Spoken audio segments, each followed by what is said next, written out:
Praise the Lord, ஹalleluya. இன்று நம் ஆண்டவராகிய இயேசு கிறிஸ்து உங்களுக்கு தருகின்ற இறைவார்த்தை தானியேலின் புஸ்தகம் 6ஆம் அதிகாரம் 16வது வசனம்.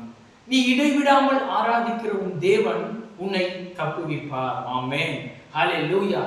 இந்த வார்த்தைகள் ஒரு புறஜாதி ராஜாவாகிய தரியு ராஜா தானியேலுடைய பக்தி வைராக்கியத்தை கண்டு தானியேலை பார்த்து கூறிய வார்த்தைகள். சகோதர சகோதரிகளே, தானியேலை எப்படியாவது திட்டமிட்டு கொலை செய்ய வேண்டும் என்று இருந்த பொழுது தேவன் தம்முடைய தூதனை அனுப்பி சிங்கங்களின் வாயை கட்டி போட்டு தானியேலை மீட்டு அவளுக்கு நல்ல உயிர்ப்பை கொடுக்கின்றார். சகோதர சகோதரிகளே, இஸ்ரவேலின் தேவனை தன்னுடைய குல தெய்வமாக கொண்டு அவரையே நம்பியிருக்கிற தானியேலை தேவன் இக்கட்டிலிருந்து மீட்டு அவனுக்கு எல்லாவற்றையும் கொடுக்கின்றார். சகோதரர்களே, அது மட்டுமல்லாமல் தானியேல் 12ஆம் அதிகாரம் 13வது வசனத்திலே நீயோ வென்றால் இளைப்பாரி கொண்டிருந்து நாட்களின் முடிவிலே சுதந்திர வீதத்திற்கு எழுந்திருப்பாய் என்று சொல்லி அங்கே தாவீதுக்கு பரலோகத்தை தேவன் கன்ஃபார்ம் பண்ணுகின்றார்.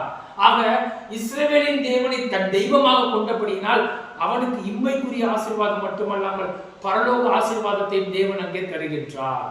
இந்த காணொளியை பார்த்து கொண்டிருக்கிற நீங்கள் தானியேலை போல பக்தி வைராக்கியம் உள்ளவர்களாக என் ஆண்டவராகிய இயேசு கிறிஸ்துவை ஏற்றுக்கொண்டு அவரையே நம்பி இருக்கும் பொழுது இம்மைக்குரிய வாழ்க்கையிலும் சரி பரலோக வாழ்க்கையிலும் தேவன் உங்களை ஆசீர்வதிக்க வல்லமை உள்ளவராக இருக்கிறார். சகோதரர்களே, இரண்டாவதாக இஸ்ரவேலின் தேவன் மேல் நம்பிக்கை இல்லாத ராகேல் என்ற பெண்ணை குறித்து தியானிக்கும் பொழுது யாக்கோபின் அன்பு மனைவியாகிய இந்த ராகேல் தன் தகப்பன் வீட்டிலிருந்து வரும் பொழுது அந்த சொரூபங்களை திருடி வந்து அந்நிய தெய்வ வழிபாட்டை செய்கின்றாள்.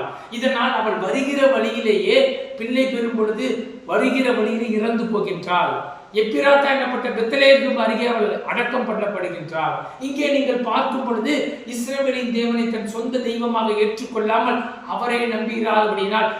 அவளுக்கு இந்த பரிதாபமான நிலை ஏற்படுகிறது. சகோதரர்களே, இந்த காணொலியை பார்த்து கொண்டிருக்கிற நீங்கள் ராகேலை போல அல்ல, தானியேலை போல பக்தி வைராக்கியம் உள்ளவர்களாக என் ஆண்டவராகிய இயேசு கிறிஸ்துவை உங்கள் முழுமுதற் கடவுளாக கொள்ளும் பொழுது இம்மைக்குரிய ஆசீர்வாதமும் பரலோக ஆசீர்வாதமும் உங்களுக்கு கிடைக்கும். சகோதரர்களே, நாம் ஜெபிப்போமா? ஸ்தோத்திரம் தகப்பனே. அப்ப அந்த காணொலியை பார்த்து கொண்டிருக்கிற பிள்ளைகளை ஆசீர்வதிங்க தகப்பனே. ராகேலை போல அல்ல, தானியேலை போல பக்தி வைராக்கியம் உள்ளவர்களாக உம்முடைய பிள்ளைகளாக வாழ்ந்து உமக்கு சாட்சிகளாக வாழ வேண்டும் தகப்பனே. நீர் அவர்களை இம்மைக்குரிய ஆசீர்வாதம் மட்டுமல்ல பரலோகத்தின் பிள்ளைகளாக மாற்றி அவர்களை நீர் ஆசீர்வதிக்கிற கிருபைக்காக நன்றி செலுத்துகிற தகப்பனே. நீரே பொறுப்படுத்தி வழி நடத்த வேண்டும். இயேசுவின் நாமத்தில் ஜெபிக்கிறோம் பிதாவே, ஆமென். பிரைஸ் தி லார்ட், ஹalleluya. இந்த காணொலியை பார்த்து கொண்டிருக்கிற நீங்க ப்ரோ செபாஸ்டியன் இந்த சேனலை சப்ஸ்கிரைப் செய்யுமாறு